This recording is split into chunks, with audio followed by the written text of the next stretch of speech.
오늘 말씀은 이사야서 22장 1절부터 14절까지의 말씀입니다. 저와 여러분이 한 절씩 교독하고 마지막 절 말씀은 함께 읽습니다. 이것은 환상 굴짜기를 두고 하신 엄한 경고의 말씀이다. 너희가 무슨 변을 당하였기에 모두 지붕에 올라가 있느냐? 폭동으로 가득 찬 성읍, 시끄러움과 소동으로 가득 찬 도성아, 이번 전쟁에 죽은 사람들은 칼을 맞아 죽은 것도 아니고 싸우다가 죽은 것도 아니다. 너희 지도자들은 다 도망치기에 바빴고 활도 한번 쏘아보지 못하고 사로잡혔다. 사로잡힌 너희들도 아직 적군이 멀리 있는데도 지레 겁을 먹고 도망가다가 붙잡혀서 포로가 되었다. 그러므로 내가 통곡한다. 다들 비켜라. 혼자서 통곡할 터이니 나를 내버려 두어라. 내 딸, 내 백성이 망하였다고 나를 위로하려고 애쓰지 말아라.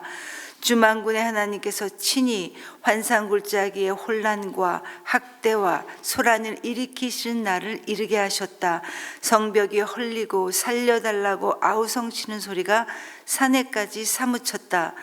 엘람 군대는 화살통을 메고 왔고 기마대와 병거대가 그들과 함께 왔으며 기르 군대는 방패를 들고 왔다.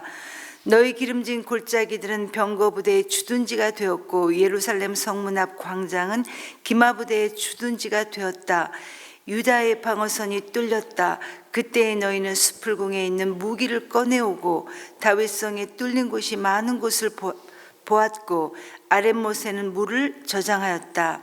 예루살렘에 있는 집에 술 세워보고는 더러는 허물어다가 뚫린 성벽을 막았다. 또한 옛못에 물을 대려고 두 성벽 사이에 저수지를 만들기도 하였다. 그러나 너희는 일이 이렇게 되도록 하신 분을 의지하지 않고 이 일을 옛적부터 계획하신 분에게는 관심도 없었다. 그날에 너희에게 통곡하고 슬피 울라고 하셨다. 머리털을 밀고 상복을 몸에 두르라고 하셨다. 그런데 너희가 어떻게 하였느냐? 너희는 오히려 흥청망청 소를 잡고 양을 잡고 고기를 먹고 포도주를 마시며 내일 죽을 것이니 오늘은 먹고 마시자 하였다. 그래서 만군의 주님께서 나의 귀에 대고 말씀하셨다. 이 죄는 너희가 죽기까지 용서받지 못한다. 주 만군의 하나님께서 이렇게 말씀하셨다. 아멘. 두렵고 떨리는 하나님의 말씀입니다. 여러분, 오늘 우리는 이사야서 22장 말씀을 살펴봅니다. 그런데 이사야서 13장부터 23장까지에는 그 다음 장인 이 23장까지에는 유다 주변의 그 주변 10개국 나라들에 대한 심판이 계속해서 언급되고 있습니다. 그래서 이제 다음 장인 23장에 보면 두로와 시돈에 대한 이 주변 나라들에 대한 심판만 하면 끝인데, 그런데 갑자기 오늘 본문인 이 22장에는 주변 나라가 아닌 예루살렘, 이스라엘 백성들, 예루살렘에 대한 심판으로 다시 그 화제가 전환되고 있는 것이 바로 오늘 본문의 내용입니다. 그런데 여러분, 왜 이사야 선지자가 갑자기 주변 나라들에 대한 심판의 경고를 잠시 멈추고 끝나지 않았음에도 불구하고 예루살렘을 향해 다시 한번 심판을 경고하고 있는 것일까? 여러분, 이미 이사야 선지자는 1장부터 5장까지에 걸쳐서 타락한 유다, 타락한 부패일 대로 부패했던, 타락했던 이 예루살렘에 대해서 너희가 돌아오지 않으면 너희는 망할 것이다. 너희는 망해버릴 것이다. 라고 엄중하게 이미 예언한 바 있습니다. 곧 심판이 있을 거라고 예언했습니다. 그런데 이미 이 엄중한 경고의 심판을 받았음에도 불구하고 그들은 여전히 유다 사람들은 그 삶을 하나님께로 돌이키지 않았기 때문에 다시 한번 그들에게 너희에게 곧 심판이 임할 것이다. 모든 성읍이 황폐되고 다 너희는 붙잡혀가고 죽게 되는 이런 심판을 너희는 곧 받게 될 것이다 라는 경고를 하고 있는 겁니다. 하나님의 심판에는 그 누구도 예외가 없다는 사실을 다시 한번 그들에게 주지시키고 있다라는 거예요. 아무리 우리가 이렇게 교회를 다닌다 할지라도 말씀을 본다 할지라도 이 말씀으로 우리의 삶을 살아내지 않는다면 심판을 당할 수밖에 없다는 말입니다. 잊지 말아야 합니다. 오늘 본문 1절을 보면 하나님께서 이것은 환상 골짜기를 두고 하신 엄한 경고의 말씀이다 라고 이렇게 말씀하셨는데, 여러분, 이 환상 골짜기는 예루살렘을 뜻합니다. 이 예루살렘이라는 곳은 산으로 둘려져 쌓여 있고 또 유다 땅에는 옛날부터 골짜기가 많이 있었는데, 이곳에서, 이 땅에서, 예루살렘에서 하나님께서는 당신 자신을 그들에게, 그 백성들에게 계시해 주셨고, 그리고 선지자들이 이 이상을 통해 하나님의 뜻을 이곳에서 받았고 알았기 때문에 이 예루살렘이 환상 골짜기다 이렇게 불려지게 된 것입니다. 즉 하나님께서 말씀하신 이 말씀의 도시라는 것이 여기에서 이 환상 골짜기, 이상 골짜기로 표현되었는데, 그런데 하나님이 말씀하시는 이 예루살렘의 멸망이 임할 것이다 라는 엄한 경고를 받고 있다는 것입니다. 오늘 본문은 크게 세 단락으로 우리가 나눠 살펴볼 수 있습니다. 제일 먼저 1절부터 4절까지 말씀에서는 이스라엘 백성들이 전혀 얘기하지 못할 때, 얘기할 수 없을 때 적군의 침입을 받고 혼비백산한 그들의 혼란상과, 그리고 적군의 무장된 공격으로 예루살렘이 황폐해지고 그 땅이 처참하게 되었음에도 불구하고 여전히 하나님을 찾지 않는 그 백성들의 완악함이 5절부터 11절까지 기록되고 있습니다. 그리고 마지막 단락인 12절부터 14절까지는 그들이, 이 이스라엘 백성들이 왜 이 지경까지 왔어야 했는지, 거듭된 경고의 심판에도 불구하고 회개하지 않고 오히려 더욱 방탕했던 사실을 이사야 선지자는 그 마지막 단락에서 지적하고 있습니다. 먼저 1절 말씀을 보면 이사야 선지자가 환상 골짜기에 대한 경고다 라고 하면서 가장 먼저 너희가 도대체 무슨 변을 당했기에 그 지붕에 올라가 있느냐, 너희가 모두 지붕에 왜 지금 올라가 있느냐 라고 하면서 그들을 비아냥거리듯 책망하고 있습니다. 여러분, 당시 우리나라 지붕은 올라가기가 어렵지만, 쉽지 않지만 당시 이 팔레스타인 지역의 지붕은 가장 넓고 가장 평평한 지역이 바로 이 지붕이었습니다. 그래서 당시의 사람들은 휴식을 취하러 지붕에 올라가기도 하고 이 지붕에서 잔치도 벌이기도 했습니다. 그런데 지금 이사야 선지자가 너희들이 도대체 왜 지금 거기에 올라가 있느냐, 지금이 어느 때인데 그 지붕에 올라가 있느냐라고 물어본다라는 것입니다. 그러면서 이렇게 말합니다. 이번 전쟁에 죽은 사람들은 칼을 맞아 죽은 것도 아니고 또 싸우다가 죽은 것도 아니라고 합니다. 그러면 어떻게 해서 그들이 죽었습니까? 3절을 보니까 싸우지도 못하고 도망가다가 포로로 잡히기도 하고 또 멀리 도망간 사람들도 결국은 결박을 당하게 되었다는데, 여러분, 이 말인즉슨 이방 군대가, 즉 주변 군대가 이렇게 쉽게 예루살렘 땅을 정복할 수 있게 된다라는 이 의미입니다. 여러분, 실제로 남유다의 마지막이었던 시드기야가 어떻게 그 비참한 말로를 맞이합니까? 바벨론 군대에 의해서 예루살렘이 포위되자마자 이 시드기야 왕 도망가다가 바벨론에 포위돼서 곧바로 잡혔죠.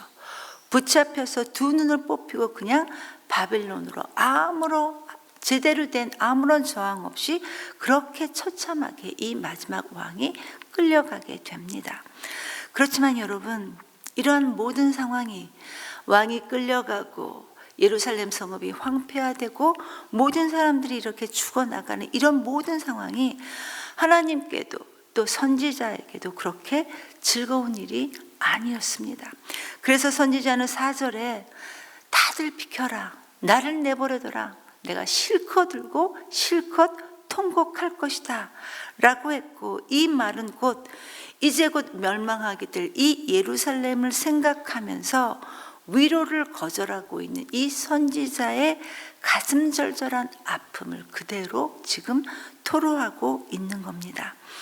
그런데 이렇게 통곡하는 선지자의 마음을 남유다 백성들은 전혀 아랑곳하지 않고 지금 잔치하러 지붕에 올라가 있다는 겁니다. 이게 바로 이사야 선지자가 슬퍼하는 이유였습니다.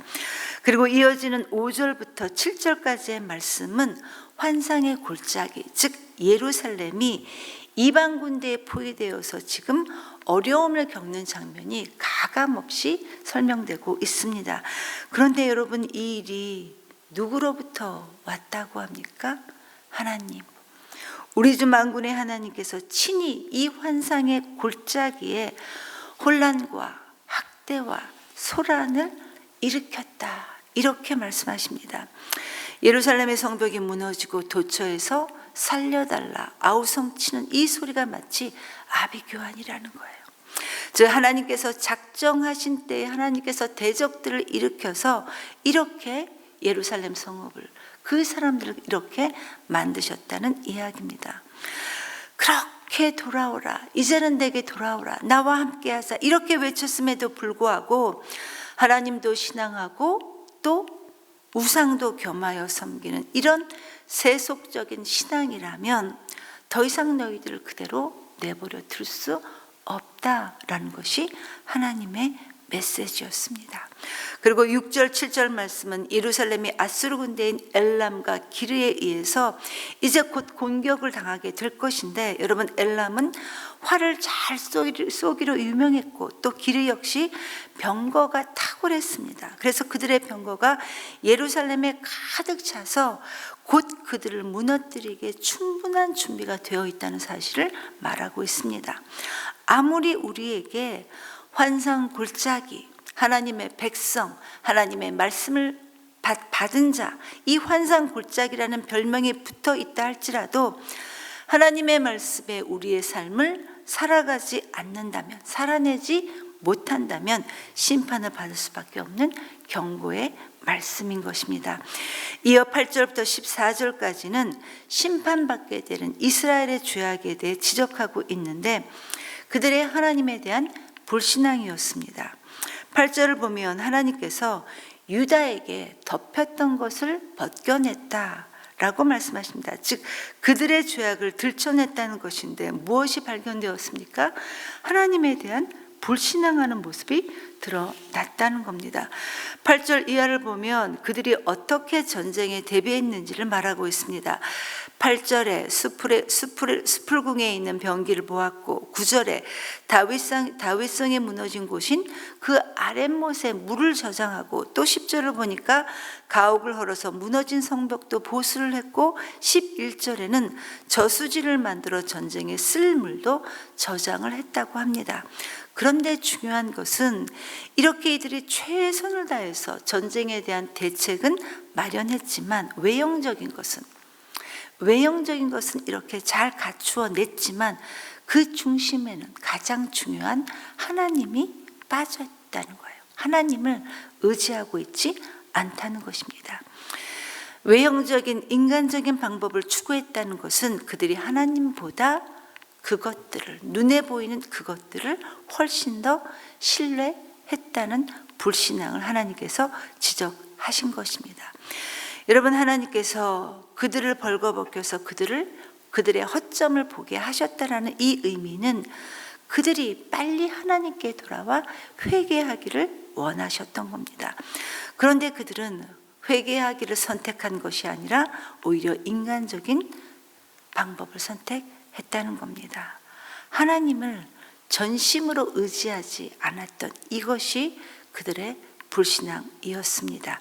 이것뿐만이 아닙니다. 12절 13절을 보면 하나님께서 그들에게 너희들은 통곡하면서 울라, 회개해라, 이렇게 직접적으로 호소하셨는데, 그런데 이스라엘 백성들은 결국 선지자 말대로 우리가 내일 죽을 것이라면 그냥 오늘은 노세노세 즐겁게 놀자라고 말하고 있다라는 거예요.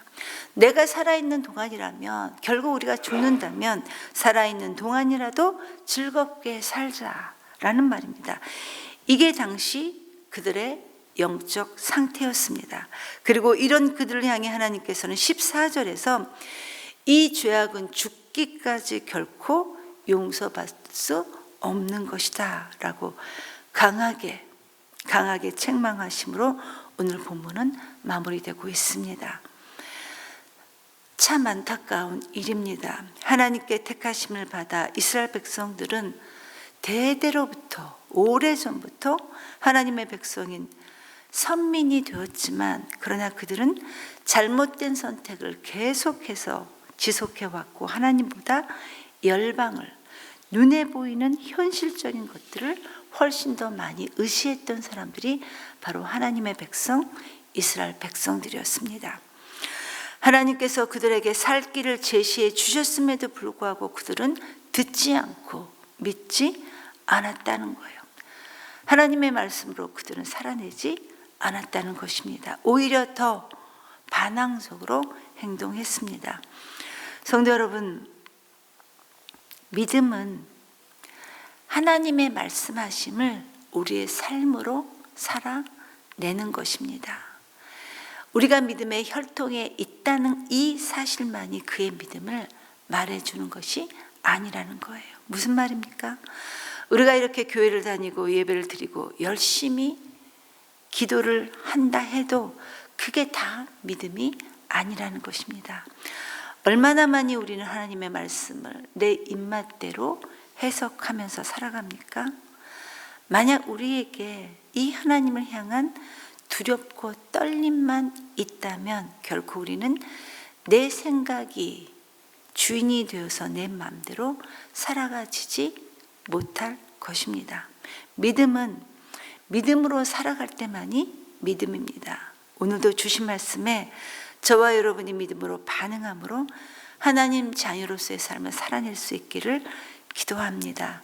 이 시간 말씀을 기억하면서 함께 기도하겠습니다. 하나님, 그 옛날 베로야 교회 성도들이 그랬던 것처럼 과연 그 말씀이 그러한가?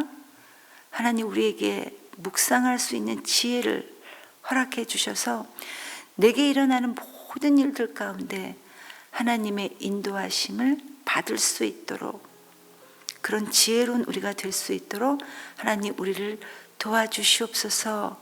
이 시간 우리 자신을 위해 기도하시고 오늘은 국가와 선교사님을 위해서 기도하는 날입니다. 요즘 부쩍 처처에서 들리는 전쟁 소식과 중동전의 새로운 갈등 등 국제 정세가 참으로 많이 위태롭습니다. 하나님, 이 땅에 하나님의 평화가 임할 수 있도록, 그들을 위해 우리가 기도할 수 있도록 도와주시옵소서. 하나님, 이 세상이 저마다의 국익에 따라 움직이지 않도록 하나님 도와주시옵소서. 각국에 나가 있는 선교사님을 통해 하나님의 나라가 확장될 수 있도록 하나님 그분들의 건강과 그 가정을 지켜주시고 선교사님들을 지켜주시옵소서. 마지막으로 이번 주 토요일에 바자회에 있습니다. 온 성도들이 함께 참여하는 잔치가 되게 하시고 이것을 통해 하나님의 사랑이 건강하게 흘러갈 수 있도록 하나님 이 바자회를 사용하여 주시옵소서. 이렇게 기도하시고 각자 자유롭게 개인 기도하시고 돌아가시겠습니다. 기도합니다.